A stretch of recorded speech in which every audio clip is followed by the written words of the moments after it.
KPCC ಕೇಳಿಸ್ತಾ ಇದೆಯಾ? ಕೇಳಿಸ್ತಾ ಇದೆಯಾ? ಕೆಪಿಸಿಸಿ ಅಧ್ಯಕ್ಷರಾದಂಥ ಡಿ.ಕೆ. ಶಿವಕುಮಾರ್ ಅವರ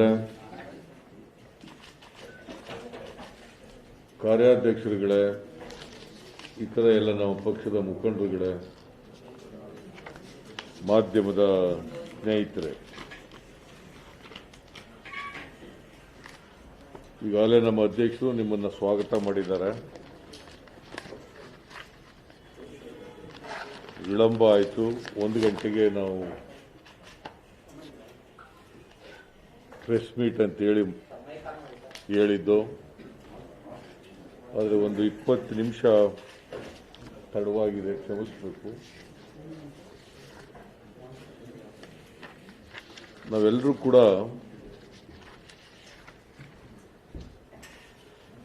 ಒಂದು ಪ್ರಮುಖವಾದಂಥ ವಿಚಾರವನ್ನು ಪ್ರಸ್ತಾಪ ಮಾಡಲಿಕ್ಕೆ ನಿಮ್ಮನ್ನು ಕರೆದಿದ್ದೇವೆ.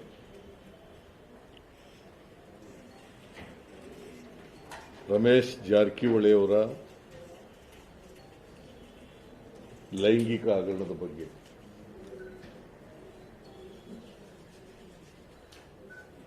ಈ ಲೈಂಗಿಕ ಹಗರಣ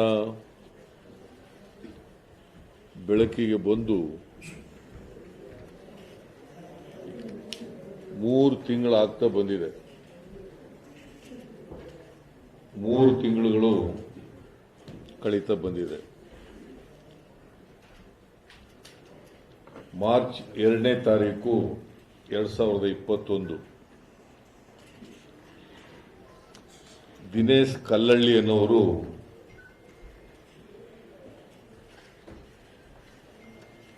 ಬೆಂಗಳೂರಿನ ಪೊಲೀಸ್ ಆಯುಕ್ತರನ್ನ ಭೇಟಿ ಮಾಡಿ, ಕಮಲ್ ಪಂತ್ ಅವರನ್ನು ಭೇಟಿ ಮಾಡಿ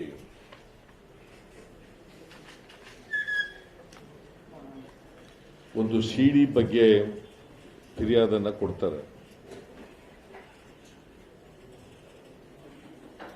ಅವರು ಆ ಫಿರ್ಯಾದನ್ನ ತಗೊಳ್ಳದೇನೆ ಕಬ್ಬನ್ ಪಾರ್ಕ್ ಪೊಲೀಸ್ ಸ್ಟೇಷನ್ ಅವ್ರ ಬಳಿ ಹೋಗಿ ಅಂತೇಳಿ ಕಳಿಸ್ತಾರೆ ಪೊಲೀಸ್ ಸ್ಟೇಷನ್ಗೆ. ಆಗ ಸುಮಾರು 6 ಗಂಟೆ ಸಮಯ ಇರಬೇಕು. ಕಬ್ಬನ್ ಪಾರ್ಕ್ ಪೊಲೀಸ್ ಸ್ಟೇಷನ್ಗೆ ಹೋದಾಗ 6:45. ಪೊಲೀಸ್ನವರು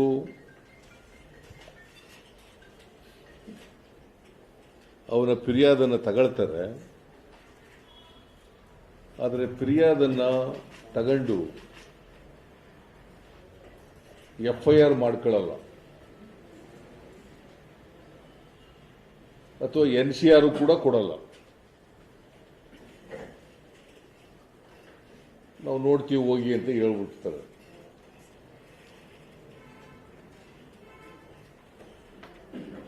ಅದು ಬಂದ ತಕ್ಷಣ ಇಲ್ಲಿ ಎಲೆಕ್ಟ್ರಾನಿಕ್ ಮೀಡಿಯಾದಲ್ಲೆಲ್ಲ ಪ್ರಚಾರ ಆಗ್ಬಿಡ್ತದೆ. ಸಿಡಿ ಬಗ್ಗೆ ಎಲ್ಲ ಪ್ರಸಾರ ಆಗಿ ಅದು ಇಡೀ ರಾಜ್ಯದಲ್ಲಿ, ದೇಶದಲ್ಲಿ ಜಗಜ್ಜಾಹಿರಾಗೋಗ್ಬಿಡ್ತದೆ. ಆಗ ರಮೇಶ್ ಜಾರಕಿಹೊಳಿ ಅವರು ಹೇಳ್ತಾರೆ, ಅದು ಒಂದು ನಕಲಿ ಸಿಡಿ, ನನಗೂ ಅದಕ್ಕೂ ಸಂಬಂಧ ಇಲ್ಲ, ನನ್ನನ್ನು ತೇಜೋವಧೆ ಮಾಡಲಿಕ್ಕೋಸ್ಕರವಾಗಿ ಈ ಥರ ಒಂದು ಸೃಷ್ಟಿ ಮಾಡಿರ್ತಕ್ಕಂಥ ಸಿಡಿಯನ್ನು, ಕನ್ಕಾಕ್ಟೆಡ್ ಸಿಡಿಯನ್ನು ಬಿಡುಗಡೆ ಮಾಡಿದ್ದಾರೆ ಅಂತೇಳಿ ಅವರು ಅದೇ ದಿನ ಹೇಳ್ತಾರೆ. ಮತ್ತೆ ನಾನು ಯಾವ ಕಾರಣಕ್ಕೂ ರಾಜೀನಾಮೆ ಕೊಡಲ್ಲ ಅಂತೇಳಿ. ರಾಜೀನಾಮೆ ಕೊಡೋ ಅಗತ್ಯ ಇಲ್ಲ, ಕೊಡೋದಿಲ್ಲ ರಾಜೀನಾಮೆನ. ಇದರಲ್ಲಿ ಒಂದು ಷಡ್ಯಂತ್ರ ಇದೆ. ಆ ಷಡ್ಯಂತ್ರನ ನಾನು ಎಕ್ಸ್ಪೋಸ್ ಮಾಡ್ತೀನಿ ಅಂತ ಹೇಳ್ತಾರೆ. ಕಾನ್ಸ್ಪಿರಸಿ.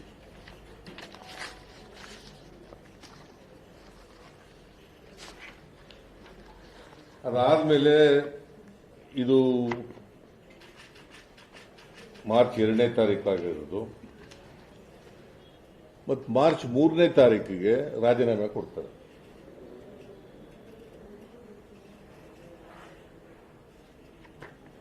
ಅವರ ಸಚಿವ ಸ್ಥಾನಕ್ಕೆ ರಾಜೀನಾಮೆಯನ್ನು ಮಾರ್ಚ್ 3ನೇ ತಾರೀಕು ಕೊಡ್ತಾರೆ. ಆಮೇಲೆ 5ನೇ ತಾರೀಕು 6 ಜನ ಮಂತ್ರಿಗಳು ಕೋರ್ಟ್ಗೆ ಹೋಗಿ ಆಂಟಿಸಿಪೇಟರಿ ಬೇಲ್ ಕೇಳ್ತಾರೆ. ಆಮೇಲೆ ಇಂಜೆಕ್ಷನ್ ಕೇಳ್ತಾರೆ. ಇಂಜಂಕ್ಷನ್ ಅಲ್ಲಿ ಸಿಟಿ ಸಿವಿಲ್ ಕೋರ್ಟ್ನವರು 6ನೇ ತಾರೀಕು ಇಂಜಂಕ್ಷನ್ ಅನ್ನು in favour of 6 ministers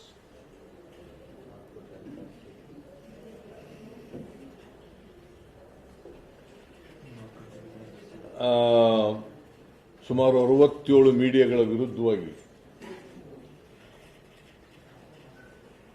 injunction ಅನ್ನು ಗ್ರಾಂಟ್ ಮಾಡ್ತಾರೆ.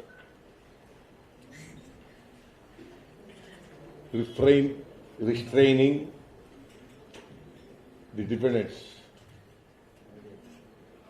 From publishing and unverified news ಅಂತ ಒಂದು ಆರ್ಡರ್ಸ್ ಮಾಡ್ತಾರೆ. 7ನೇ ತಾರೀಕು ಈ ದಿನೇಶ್ ಕಲ್ಲಳ್ಳಿ ಬಹುಶಃ ಅವರು 4ನೇ ತಾರೀಕು ಅಲ್ಲಿ ಕನಕಪುರದ ಪೊಲೀಸ್ ಸ್ಟೇಷನ್ನಲ್ಲೂ ಕೂಡ ನನಗೆ ಭಯ ಇದೆ, ಥ್ರೆಟ್ ಇದೆ ಅಂತೇಳಿ ಕಂಪ್ಲೇಂಟ್ ಕೊಡ್ತಾರೆ. ಬಹುಶಃ ಅವರಿಗೆ ಭಯ ಉಂಟು ಮಾಡಿದ್ದಾರೆ. ಹಾಗಾಗಿ ಅವರು 7ನೇ ತಾರೀಕು ಅವರು ಕೊಟ್ಟಿದ್ದಂಥ ಫಿರ್ಯಾದನ್ನು ವಾಪಸ್ ತಗೊಳ್ತೀನಿ ಅಂತ ಇನ್ನೊಂದು ಪತ್ರ ಕೊಡ್ತಾರೆ. ಪೊಲೀಸ್ನವರು ಫಿರ್ಯಾದನ್ನು ವಾಪಸ್ ತಗೊಳಕ್ ಬರಲ್ಲ ಅಂತ ಹೇಳಿ ಕಳಿಸ್ತಾರೆ. ಅವರು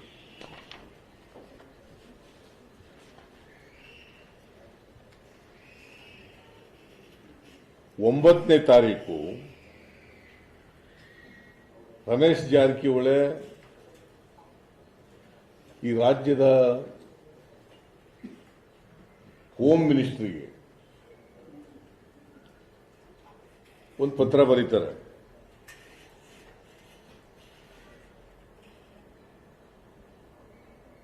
ನಾನು ನಿರಪರಾಧಿ, ನನ್ನ ವಿರುದ್ಧ ಒಂದು ಷಡ್ಯಂತ್ರ ನಡೀತಾ ಇದೆ, ಮತ್ತೆ ಆ ವಿಡಿಯೋ ಸಿಡಿ ಇದೆಯಲ್ಲ ಅದು ಫೇಕ್ ಅಂಡ್ ಕನ್ಕಾಕ್ಟೆಡ್ ಅಂತ ಹೇಳ್ತಾರೆ. ನಾನಲ್ಲ ಅದಕ್ಕೂ ನಾನಲ್ಲ, ಅದು ಇಟ್ಸ್ ಎ ಕನ್ಕಾಕ್ಟೆಡ್ ಅಂತ ಹೇಳ್ತಾರೆ.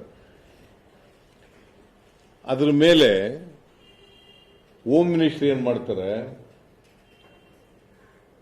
ಪಂಥಕ್ಕೆ ಕಳಿಸ್ಕೊಡ್ತಾರೆ ಪೊಲೀಸ್ ಕಮಿಷನರ್ಗೆ, ಬೆಂಗಳೂರು ಪೊಲೀಸ್ ಕಮಿಷನರ್ಗೆ 10ನೇ ತಾರೀಕು ಅದನ್ನು ಕಳಿಸ್ಕೊಡ್ತಾರೆ.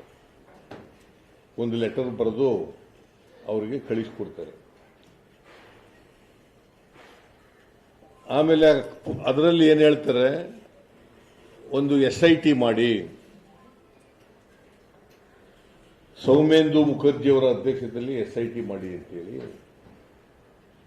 Special investigation team, Soumendu Mukherjee additional police commissioner ಅವರ ಅಧ್ಯಕ್ಷತೆಯಲ್ಲಿ SIT ರಚನೆ ಮಾಡಿ ಅಂತೇಳಿ ರಚನೆ ಮಾಡಿ ಅವರು ವಿಚಾರಣೆ ಮಾಡಿ ವರದಿ ಕೊಡ್ಲಿ ಅಂತ ಬರೀತಾರೆ. ಅವರು ವರದಿ ಕೊಡೋದು ಗೌರ್ಮೆಂಟ್ಗಲ್ಲ. ಒಂದು SIT ರಚನೆ ಮಾಡಿದ ಮೇಲೆ ಅವರು ಇನ್ವೆಸ್ಟಿಗೇಷನ್ ಮಾಡಬೇಕು, ತನಿಖೆ ಮಾಡಬೇಕು. ತನಿಖೆ ಮಾಡಿ FIR ರಿಜಿಸ್ಟರ್ ಮಾಡ್ಕೋಬೇಕು, ತನಿಖೆ ಮಾಡಬೇಕು. ಆಮೇಲೆ ಚಾರ್ಜ್ ಶೀಟ್ ಅನ್ನ ಕೋರ್ಟ್ನಲ್ಲಿ ಫೈಲ್ ಮಾಡಬೇಕು.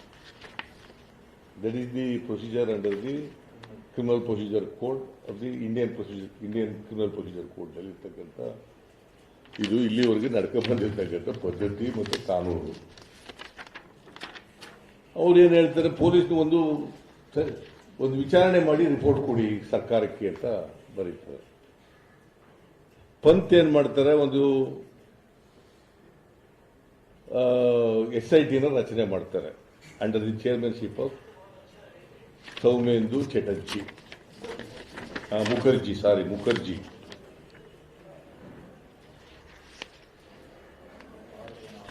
ಸುಮಾರು 6 ಜನ ಆಫೀಸರ್ಸ್ಗಳು ಅದರಲ್ಲಿ ಇರ್ತಾರೆ.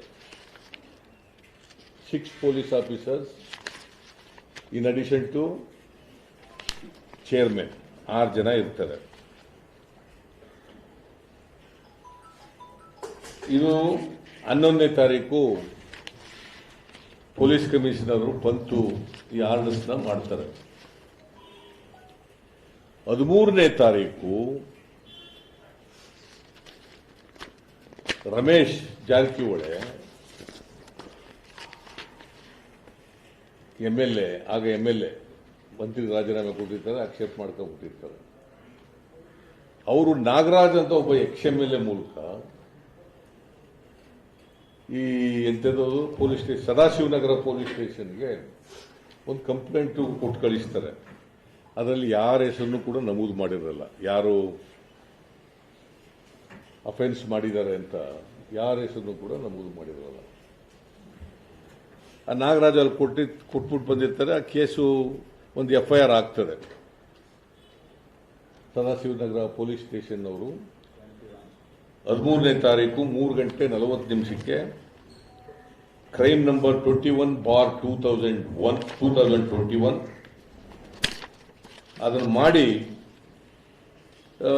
ಸೆಕ್ಷನ್ 120B 385 465 469 ಯಾವ ಕೂಡ ಕಾಗ್ನಿಜಬಲ್ ಅಫೆನ್ಸಸ್ ಅಲ್ಲ. All are non cognizable offences and there is no mention of the accused persons.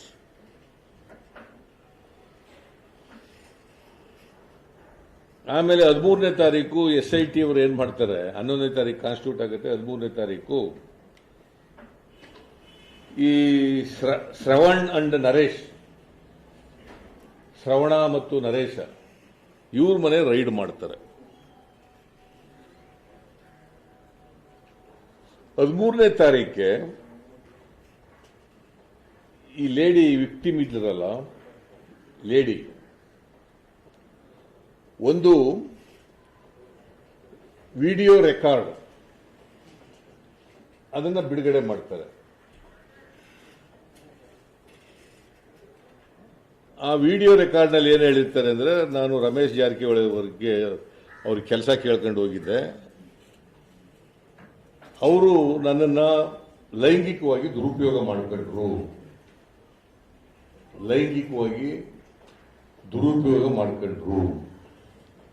ಅಂತ ಹೇಳ್ತಾರೆ.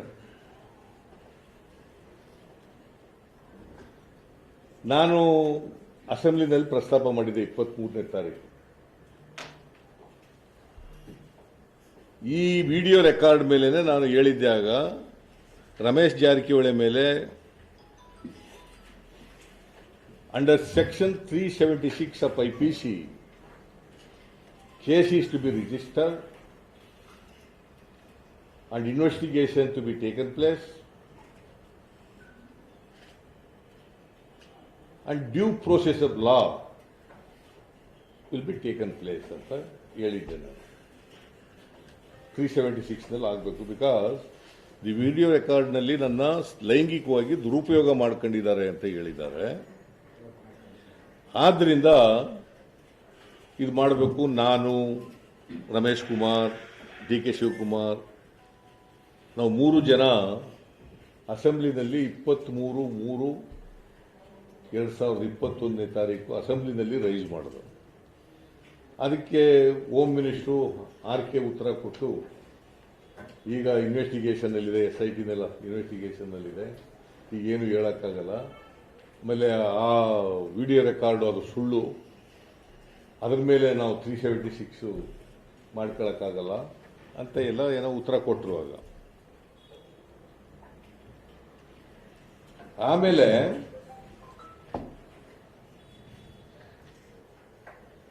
ಇಪ್ಪತ್ತಾರನೇ ತಾರೀಕು 26/3/2021 ರಮೇಶ್ ಜಾರಕಿಹೊಳಿ ವಿರುದ್ಧವಾಗಿ ಒಂದು ಎಫ್ಐಆರ್ ರಿಜಿಸ್ಟರ್ ಆಗ್ತದೆ.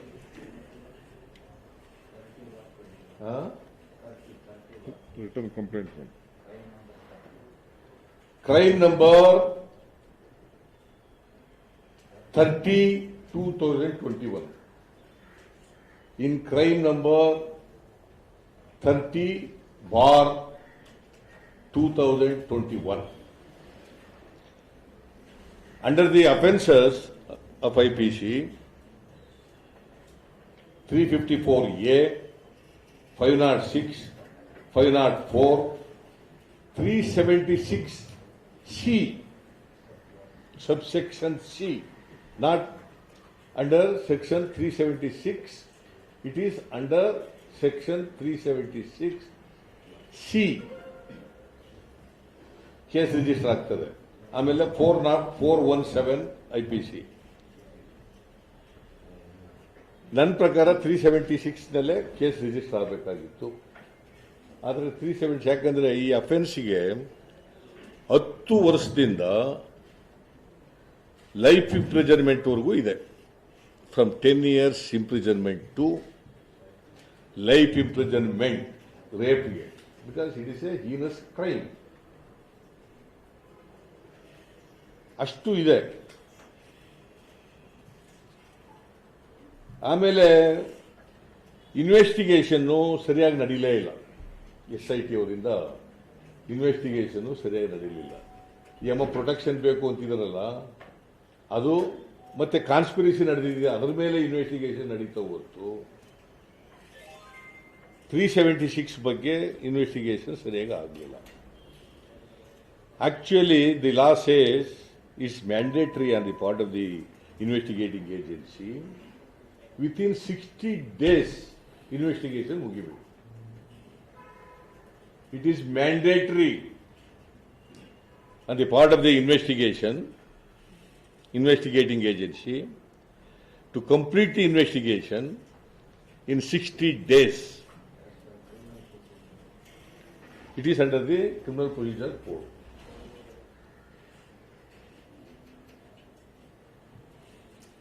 ಆಮೇಲೆ ಒಂದು PAL ಆಗ್ತಾರೆ ಇದರಲ್ಲಿ ಹೈಕೋರ್ಟ್ನಲ್ಲಿ, ಸೀಕಿಂಗ್ ಎನ್ ಇಂಡಿಪೆಂಡೆಂಟ್ ಎಂಕ್ವೈರಿ. ನಾನು ಕೂಡ ಇಂಡಿಪೆಂಡೆಂಟ್ ಎಂಕ್ವೈರಿ ಮಾಡಿದೆ. ಯಾಕಂದ್ರೆ ಸರ್ಕಾರ ರಚನೆ ಮಾಡಿರ್ತಕ್ಕಂಥ SIT ಇಂದ ಸತ್ಯ ಹೊರಗಡೆ ಬರಲಿಕ್ಕೆ ಸಾಧ್ಯ ಇಲ್ಲ. ಈ ಕೇಸನ್ನು ಮುಚ್ಚಾಕ್ಬಿಡ್ತಾರೆ. ಸರ್ಕಾರ ಹೇಳಿದ ರೀತಿಯಲ್ಲಿ ರಿಪೋರ್ಟ್ ಕೊಡ್ತಾರೆ. ಯಾಕಂದ್ರೆ ಸರ್ಕಾರ ಹೇಳಿರೋದು ರಿಪೋರ್ಟ್ ಕೊಡಿ ಅಂತ. ಅದರಿಂದ ಸತ್ಯ ಹೊರಬರಲಿಕ್ಕೆ ಸಾಧ್ಯ ಆಗಲ್ಲ. ಸತ್ಯ ಹೊರಗಡೆ ಬರಬೇಕಾದ್ರೆ, ನ್ಯಾಯ ಸಿಗಬೇಕಾದ್ರೆ ಒಂದು ಸ್ವತಂತ್ರ ತನಿಖಾ ಸಂಸ್ಥೆಯಿಂದ ಆಗಬೇಕು ಅಂತ ನಾನು ಒತ್ತಾಯ ಮಾಡಿದ್ದೆ. ನಾವೆಲ್ಲರೂ ಕೂಡ ಒತ್ತಾಯ ಮಾಡಿದ್ದು. ಹೈಕೋರ್ಟ್ ನಿಗಾದಲ್ಲಿ ಆಗಬೇಕು ಅಂತ ಹೇಳಿದ್ದು. ಇಲ್ಲಿ ಒಂದು PAL ಆಗ್ತಾರೆ, ಅವರು ಕೂಡ ಇಂಡಿಪೆಂಡೆಂಟ್ ಏಜೆನ್ಸಿಯಿಂದ ಆಗಬೇಕು ಅಂತ ಹೇಳಬೇಕು. ಮತ್ತೆ SIT ಅವರು ಕೋರ್ಟ್ಗೆ ರಿಪೋರ್ಟ್ ಕೊಡಬೇಕು ಅಂತ ಹೇಳ್ತಾರೆ. ಹೈಕೋರ್ಟ್ ಮಾನಿಟರ್ ಮಾಡಬೇಕು, ಕೋರ್ಟ್ಗೆ ಸ್ಟೇಟ್ ಕೊಡಬೇಕು ಅಂತ.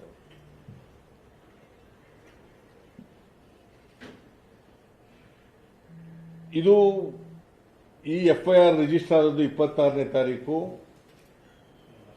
Return complaint given by the victim. Written complaint given by the victim through an advocate. ಆಗ 30ನೇ ತಾರೀಕು 30/3/2021 ತಾರೀಕು ಈ ವಿಕ್ಟಿಮ್ ಕಂಪ್ಲೇಂಟ್ ಕೊಟ್ಟಿದ್ರಲ್ಲ, ಇವ್ರದ್ದು ಸ್ಟೇಟ್ಮೆಂಟ್ ರೆಕಾರ್ಡ್ ಆಗುತ್ತೆ under section 164 CRPC before the magistrate. on the direction of the High Court. Protection ಕೊಡಬೇಕು.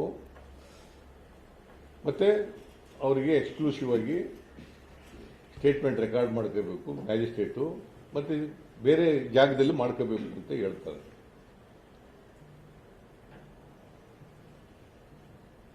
ಮೂವತ್ತನೇ ತಾರೀಕು statement record ಆಗುತ್ತೆ. ಅದೆಲ್ಲ ನೀವೆಲ್ಲ ವರದಿ ಮಾಡಿದ್ದೀರಿ, ಟಿ ವಿ ಚಾನೆಲ್ನವರು ಕೂಡ ವರದಿ ಮಾಡಿದ್ದಾರೆ, ಪತ್ರಿಕೆಯವರು ಕೂಡ ವರದಿ ಮಾಡಿದ್ದಾರೆ. ಡೀಟೇಲ್ಡ್ ಆಗಿ ಆ statement clearly shows that mister Jarkiholi, Ramesh Jarkiholi has misused the trust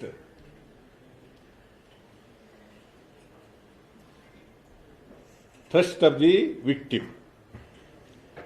ಕೆಲಸ ಕೊಡಿಸ್ತೀನಿ ಅಂತೇಳಿ ನಂಬಿಸಿ ಏನೇನೋ ಹೇಳಿ ನನ್ನನ್ನು ಸೆಕ್ಸುಯಲಿ ಹೆರಾಸ್ಡ್, ನನಗೆ ಉಪಯೋಗಿಸ್ಕೊಂಡ್ರು, ಲೈಂಗಿಕವಾಗಿ ನನ್ನನ್ನು ಬಳಸ್ಕೊಂಡ್ರು ಅಂತ ಹೇಳ್ತಾರೆ. ಸೊ ಇದು she has made a statement not only before the magistrate under section 164 CRPC and also before the SIT. SIT ಅವರು ಕೂಡ ಕರ್ಕೊಂಡೋಗಿ ಸ್ಟೇಟ್ಮೆಂಟ್ ಎಲ್ಲ ತಗೋತಾರೆ. ದಿ ಲಾ ಸೇಸ್ ಇಷ್ಟಾದ್ಮೇಲೆ ಕೂಡಲೇ Ramesh Jarkiholi should have been arrested. ಬಹುಶಃ ಭಾರತ ದೇಶದಲ್ಲಿ ನಾನು ನೋಡಿರೋ ಮಟ್ಟಿಗೆ ಇಂಥ ರೇಪ್ ಕೇಸ್ಗಳಲ್ಲಿ ಅರೆಸ್ಟ್ ಮಾಡದಿರೋದು ಈ ಕೇಸ್ನಲ್ಲಿ.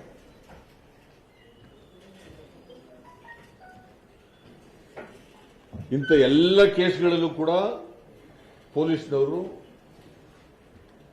ಆರೋಪಿಯನ್ನ ಅರೆಸ್ಟ್ ಮಾಡಿದ್ದಾರೆ. 164 ಸ್ಟೇಟ್ಮೆಂಟ್ ಆದಮೇಲೆ immediately he should have been arrested.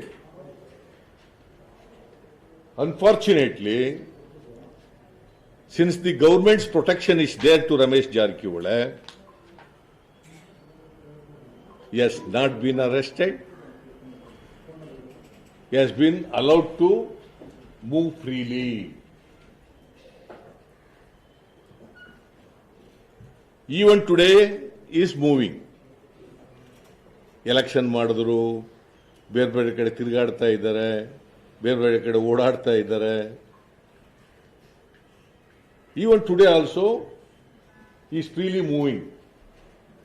Police ಒಂದು ದಿನನೂ ಕೂಡ ಅವ್ರು ಅರೆಸ್ಟ್ ಮಾಡ್ತಕ್ಕಂಥ ಪ್ರಯತ್ನ ಮಾಡಲಿಲ್ಲ. ಕಾರಣ ಯಾಕಪ್ಪ ಅಂದರೆ ಸರ್ಕಾರ ರಮೇಶ್ ಜಾರಕಿಹೊಳಿ ಅವರಿಗೆ ಸಂಪೂರ್ಣ ಪ್ರೊಟೆಕ್ಷನ್ ಅನ್ನು ಕೊಡ್ತಾ ಇದೆ. ಪೊಲೀಸ್ನವರಿಗೆ ಅರೆಸ್ಟ್ ಮಾಡಬೇಡಿ ಅಂತ ಹೇಳಿದ್ದಾರೆ. ಪೊಲೀಸ್ನವರಿಗೆ ಅರೆಸ್ಟ್ ಮಾಡಬೇಡಿ ಅಂತ ಒತ್ತಡ ಕೊಟ್ಟಿದ್ದಾರೆ. ಇತ್ತೀಚೆಗೆ ಈ SIT ಮುಖ್ಯಸ್ಥ ಇದ್ರಲ್ಲ ಸೌಮೇಂದು ಮುಖರ್ಜಿ, ಅವನು ರಜದ ಮೇಲೆ ಕಳಿಸ್ಬಿಟ್ಟಿದ್ದಾರೆ. He has been sent on leave. So actually, when the chairman is absent, where is the existence of SIT? According to me, there is no SIT at all. So ಆ SIT ನ ನಿಷ್ಕ್ರಿಯಗೊಳಿಸ್ಬಿಟ್ಟಿದ್ದಾರೆ. As good as there is no SIT.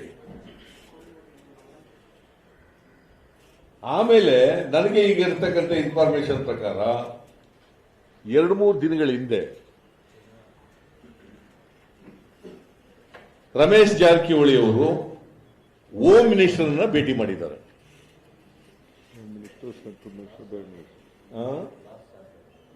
Last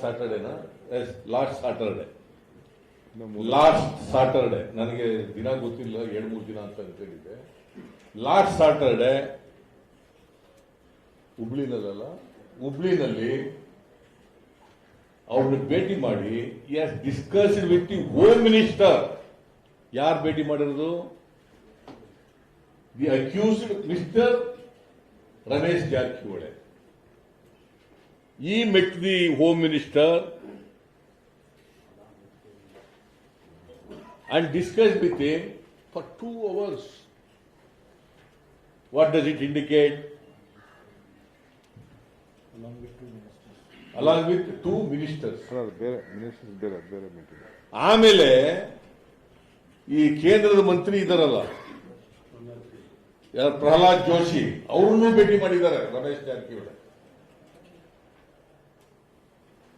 He has discussed with Home Minister for 2 hours along with the ministers, and also he met Central Minister Mr. Prahlad Joshi, Sudhakar and he has discussed with him along with Sudhakar and Basavaraj.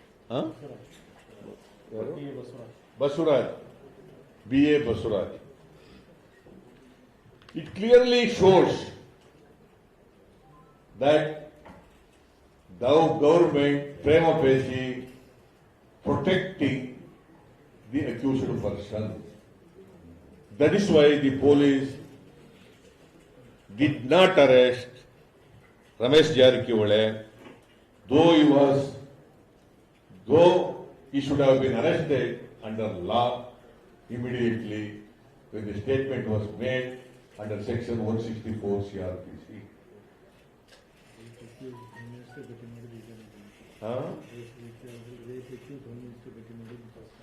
ಆಮೇಲೆ for the first time ಒಬ್ಬ rape ಆರೋಪ ಇರ್ತಕ್ಕಂಥ ವ್ಯಕ್ತಿ home ಮಿನಿಸ್ಟರ್ನ ಭೇಟಿ ಮಾಡಿರೋದು ಇದೇ ಮೊದಲು ಅಂತ ಅನಿಸುತ್ತೆ. ರೇಪ್ ಆರೋಪ ಹೊತ್ತಿರ್ತಕ್ಕಂಥ ಅಕ್ಯೂಸ್ಡ್ ಪರ್ಸನ್ ಹೋಮ್ ಮಿನಿಸ್ಟರ್ ಭೇಟಿ ಮಾಡಿ ಚರ್ಚೆ ಮಾಡಿರ್ತಕ್ಕಂಥದ್ದು ಇದೇ ಮೊದಲು. ಆಮೇಲೆ ಇತ್ತೀಚೆಗೆ ಒಂದು ಸ್ಟೇಟ್ಮೆಂಟ್ ನೀವೆಲ್ಲ ಮೀಡಿಯಾದವರು ಪತ್ರಿಕೆಯವರೆಲ್ಲ ಹೇಳಿದ್ದೀರಿ.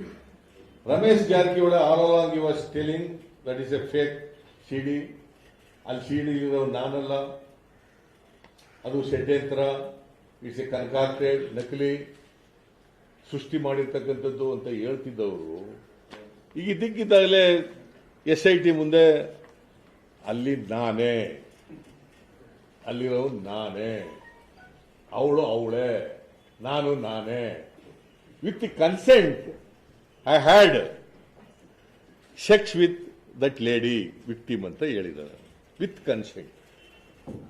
ಈಗ ಏನೇ ಒಂದೊಂದಾದ್ಮೇಲೆ ತಂದು ಕೊಡ್ತೀಯ?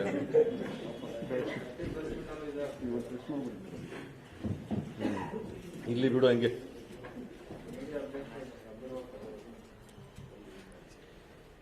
ಇವತ್ತಿನವರಿಗೆ Ramesh is an accused in rape case, he has not been examined. Medical checkup ಮಾಡಿದ್ದಾರೆ ಅಷ್ಟೇ, BP ನೋಡೋದು, ಟೆಂಪರೇಚರ್ ನೋಡೋದು, ಅದನ್ನು ನೋಡಿದರೆ ಹೊರತು NDA ಮೆಡಿಕಲ್ ಎಕ್ಸಾಮಿನೇಷನ್ ಇದು ನಡೆದಿಲ್ಲ ಇವತ್ತಿನವರಿಗೆ. ಎಲ್ಲರೂ ನೋಡಿದ್ದೀರಾ? ಏನ್ ಕಾನೂನು MLA ಮಿನಿಸ್ಟರ್ಗೊಂದು, MLAಗೊಂದು, ಆರ್ಡಿನರಿ ಸಿಟಿಜನ್ಗೊಂದು ಅನ್ನೋ ತರ ಇದೆಯಾ? ಮೂರು IPCಗಳಿದ್ದಾವ, 3 CRPCಗಳಿದ್ದಾವ, 3 ಎವಿಡೆನ್ಸ್ ಆಗ್ತಿದ್ಯಾ? ಒಬ್ಬೊಬ್ಬರಿಗೂ ಒಂದೊಂದು ಕಾನೂನು ಇದೆಯಾ? ಇವತ್ತವರೆಗೆ ಎಕ್ಸಾಮಿನ್ ಮಾಡಿಲ್ಲ. Is moving freely. Section 53A CRPC ಹೇಳ್ತದೆ, ಸೆಕ್ಷನ್ 53A CRPC ಏನ್ ಹೇಳ್ತದೆ? It is mandated under this section. Medical examination of the accused is mandatory ಅಂತ ಹೇಳ್ತದೆ. Medical examination of the accused person is mandatory. It is under section 53A of CRPC.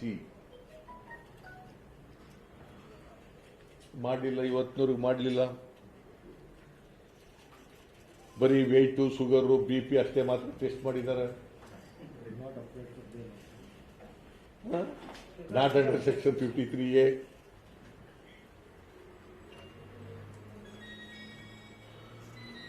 Supreme ಕೋರ್ಟ್ನವರು ಕೂಡ ಹೇಳಿದ್ದಾರೆ ಇದರ ಬಗ್ಗೆ. ಈ forensic examination and report play an important role during the investigation as well as trial for linking the culprit with the crime ಅನ್ನೋದ್ರ ಬಗ್ಗೆ ಇದು ಬಹಳ ಇಂಪಾರ್ಟೆಂಟ್ ಅಂತ ಸುಪ್ರೀಂ ಕೋರ್ಟ್ನವರು ಹೇಳಿದ್ದಾರೆ. ಸೊ ಇಷ್ಟೆಲ್ಲ ಇದ್ರೂ ಕೂಡ ಪೊಲೀಸ್ನವ್ರು ಮಾಡಿಲ್ಲ on the direction of the government. ಮಾಡಬೇಡಿ ಅಂತ ಹೇಳ್ಬಿಟ್ಟಿದ್ದಾರೆ.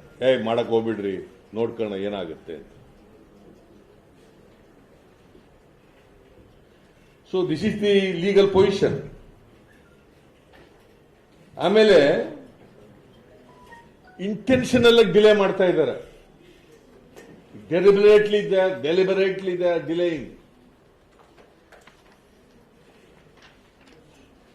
ಇನ್ವೆಸ್ಟಿಗೇಷನ್ ಕಂಪ್ಲೀಟ್ ಮಾಡಿಲ್ಲ. ಈಗಾಗಲೇ ಏನ್ ಹೇಳ್ತಾರೆ, section 173(1)(a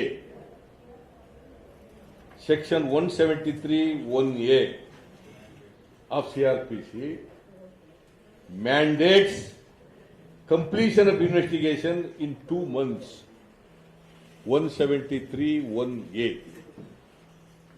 173(1)(a CRPC says that investigation shall be completed within 2 months.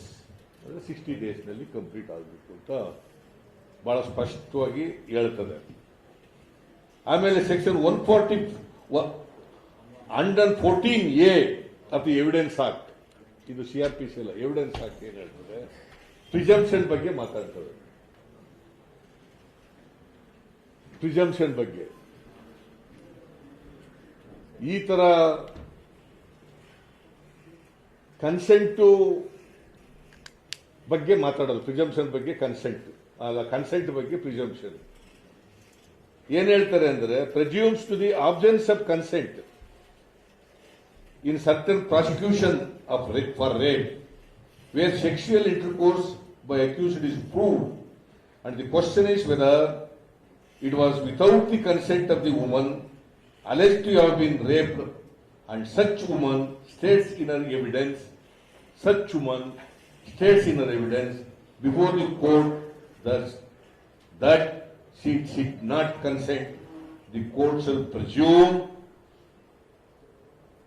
ಇಲ್ಲ ಅಂತ ಹೇಳಿದ್ರೆ the court shall presume she did not consent. ಅವ್ರು ಕೋರ್ಟ್ ಮುಂದೆ ಹೇಳಿದಾಳೆ, ಈಗ ನಾನು ಕನ್ಸೆಂಟ್ ಕೊಟ್ಟಿಲ್ಲ, ನನ್ನನ್ನ ಸೆಕ್ಸುವಲ್ ಆಗಿ ದುರುಪಯೋಗ ಮಾಡ್ಕೊಂಡಿದ್ದಾರೆ, I have not given any consent. Ramesh Jarkiholi ಏನ್ ಹೇಳ್ತಾರೆ, with consent I had intercourse with her ಅಂತ ಹೇಳ್ತಾರೆ. ಪೇಪರ್ ಬಂದಿರೋದು ನಂದಲ್ಲ ಇದು, ಇಟ್ ಈಸ್ ನಿಮ್ಮ ಮಾಧ್ಯಮದಲ್ಲೇ ವರದಿಯಾಗಿರ್ತಕ್ಕಂಥದ್ದು.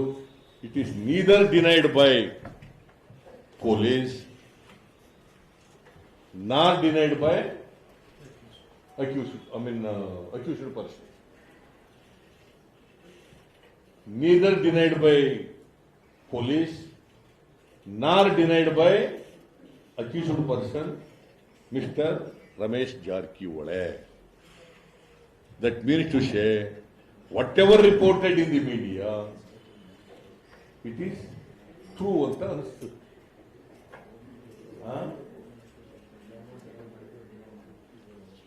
ಆಮೇಲೆ ಹೋಮ್ ಮಿನಿಸ್ಟರ್ನ ಭೇಟಿ ಮಾಡಿರೋದನ್ನ ಇವತ್ತಿನವರೆಗೆ ಎಲ್ಲೂ ಡಿನೈ ಮಾಡಿಲ್ಲ ಅವರು. ನೋವೇರ್ ಎಸ್ ಡಿನೈಡ್ ದಟ್ ಈ did not meet home minister ಅಂತ ಎಲ್ಲೂ ಹೇಳಿಲ್ಲ, ಡಿನೈನೂ ಮಾಡಿಲ್ಲ. ಸೊ ಅದಕ್ಕೆ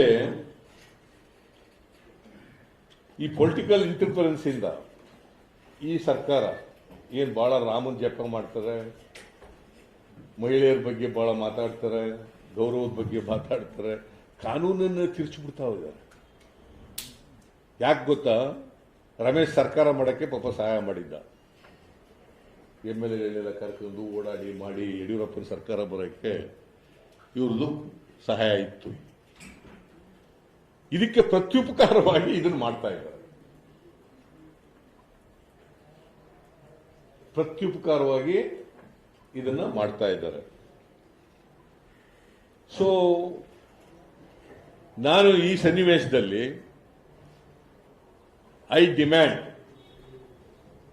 since home minister had discussion with accused Ramesh Jarkiwale in a rape case in crime number 30 of 2021.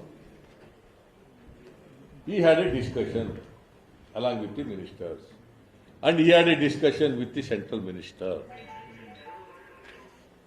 That prima facie clearly shows Mr. Home Minister, Mr. Basuraj Bommai, is protecting Ramesh Jarkiwale. Because of him, he has not been arrested so far.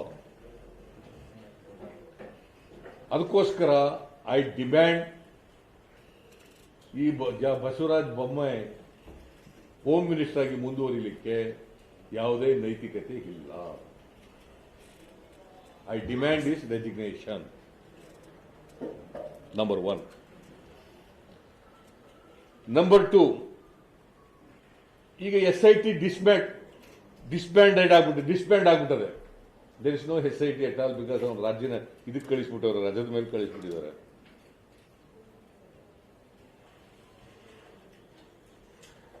So ಅದಕ್ಕೆ ನಾನು I demand this investigation is to be continued by an independent agency under the supervision of the high court. Number 2, the accused must be arrested immediately. The accused must be arrested immediately as per the provisions of the law.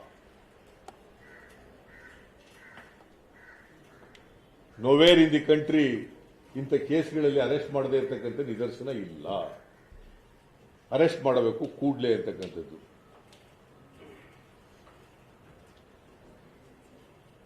ಆಮೇಲೆ investigation ನಲ್ಲಿ who are the ministers, ನಿಮಗೆ ಗೊತ್ತಿದೆ, ಇಂಡಿಯಾದ ಮಿನಿಸ್ಟರ್ಗಳೆಲ್ಲ ರಮೇಶ್ ಪರವಾಗಿ ಸ್ಟೇಟ್ಮೆಂಟ್ಗಳು ಕೊಟ್ಟಿದ್ದಾರೆ. ಬಹಳ ಜನ ಮಿನಿಸ್ಟರ್ಗಳು, ಯೋಗೇಶ್ ಕೊಟ್ಟಿದ್ದಾನೆ, ST ಸೋಮಶೇಖರ್ ಕೊಟ್ಟಿದ್ದಾನೆ, ಅವನ ತಮ್ಮ ಕೊಟ್ಟಿದ್ದಾನೆ, ಆಮೇಲೆ ಬೇರೆ ಬೇರೆ ಮಿನಿಸ್ಟ್ರಿಗಳೆಲ್ಲ ಕೊಟ್ಟಿದ್ದಾರೆ. Who are the ministers and police officers who are hand in glove with the accused and protecting him ಅನ್ನೋದು ಗೊತ್ತಾಗುತ್ತೆ. ಬಸವರಾಜ ಬೊಮ್ಮಾಯಿ ಅಲ್ಲದೆ ಬೇರೆ ಇನ್ಯಾರು ಮಿನಿಸ್ಟ್ರಿಗಳಿದ್ದಾರೆ, ಹಿಂದ್ಗಡೆ ಇದ್ದಾರೆ ಅನ್ನೋದು ಕೂಡ ಇನ್ವೆಸ್ಟಿಗೇಷನ್ ಮೂಲಕ ಗೊತ್ತಾಗಬೇಕು. ಅಂಡ್ ಇವರೆಲ್ಲ ಈಗ ನೀವು ಇದೇ ಪರಿಸ್ಥಿತಿ ಇದ್ದರೆ, ಹೊರಗಡೆ ಇದ್ದರೆ, ಅರೆಸ್ಟ್ ಮಾಡದೆ ಹೋದರೆ ಟ್ಯಾಂಪರಿಂಗ್ ಆಫ್ ದಿ ಎವಿಡೆನ್ಸ್ ನಡೆದೇ ನಡೀತದೆ. ಈಸ್ ಎ ಪ್ರಭಾವಿ ಮನುಷ್ಯ ರಮೇಶ್ ಜಾರಕಿಹೊಳಿ. ಆಮೇಲೆ ಈ ಸರ್ಕಾರದಲ್ಲಿ ಮಹಿಳೆಯರ ರಕ್ಷಣೆ ಇಲ್ಲ ಅಂತಕ್ಕಂಥದ್ದು ಗೊತ್ತಾಗ್ತದೆ. ಇಲ್ಲ, ಇವರು ಡೆಲಿಬರೇಟ್ ಆಗಿ ಪ್ರೊಟೆಕ್ಷನ್ ಕೊಡುವವರು ಮಹಿಳೆಯರಿಗೆ ನ್ಯಾಯ ಕೊಡ್ತಕ್ಕಂಥ ಕೆಲಸ ಮಾಡ್ತಾ ಇಲ್ಲ. ಸೊ ನಾನು ಒಂದು, ಬೊಮ್ಮಾಯಿ ರಾಜೀನಾಮೆ, ಎರಡನೇದು ರಮೇಶ್ ಅರೆಸ್ಟ್ ಆಗಬೇಕು. ಇದ್ರ ಜೊತೆ ಯಾರ್ಯಾರು ಮಂತ್ರಿಗಳಿದ್ದಾರೆ who are in hand glove with accused persons, police officers ಯಾರಿದ್ದಾರೆ ಅಂತಕ್ಕಂಥದ್ದು ಕೂಡ ಗೊತ್ತಾಗಬೇಕು. ಜೊತೆಗೆ ಇಂಡಿಪೆಂಡೆಂಟ್ ಏಜೆನ್ಸಿಯಿಂದ ತನಿಖೆ ಆಗಬೇಕು under the supervision of the high court. These are the demands I am making. So ಇದನ್ನ ನಿಮಗೆ ತಿಳಿಸೋಣ ಅಂತೇಳಿ ಈ ಮಾಧ್ಯಮದವರು ಸಭೆ ಕರೆದಿರೋದು. ಬೇರೆ ವಿಷಯಗಳನ್ನು DK ಶಿವಕುಮಾರ್ ಮಾತಾಡ್ತಾರೆ.